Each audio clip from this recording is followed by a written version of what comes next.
আসসালামু আলাইকুম। আমি doctor Sarwar, homeo consultant, chamber, Tangail শহর। আমি আপনাদের সাথে আলোচনা করব যে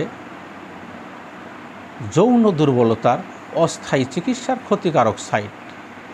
যৌন দুর্বলতার অস্থায়ী চিকিৎসার 100% ক্ষতিকারক সাইড। কারণ শর্ট টাইমের যে সমস্ত ওষুধ আপনারা খাইতেছেন, এই সমস্ত ওষুধে দেখেন প্রত্যেক ওষুধের গায়ে লেখা আছে যে এই সমস্ত ওষুধ খেলে তার জন্যে আপনার হার্টের সমস্যা হতে পারে, কিডনির সমস্যা হতে পারে, ডায়াবেটিস হতে পারে, প্রেশার হতে পারে এবং স্ট্রোক করে লোক মারাও যেতে পারে।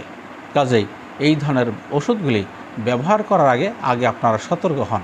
আর এই সমস্ত ওষুধ যদি আপনারা ব্যবহার করেন তাহলে ইয়াং বয়সে হয়তো এই সমস্ত ওষুধ আপনি উপকার পাইতেছেন, কিন্তু আপনার বয়স যখন বেশি হবে তখন এই ওষুধও কাজ করবে না। তখন আপনি কি করবেন?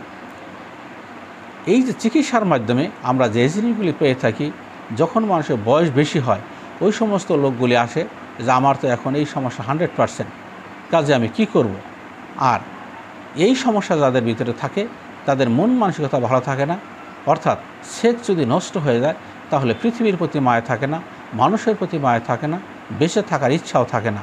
কাজেই সুস্থতার জন্য প্রত্যেক মানুষকে আমি অনুরোধ করব আপনারা স্থায়ী চিকিৎসা নেন।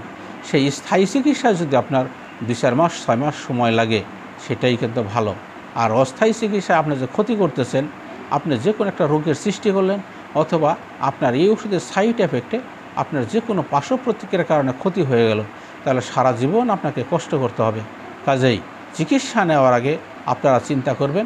শুধু টিভির অ্যাড দেখলেই বা ভিডিওর অ্যাড দেখে আপনারা এই ওষুধগুলি ব্যবহার করার আগে অবশ্যই চিন্তা ভাবনা করবেন।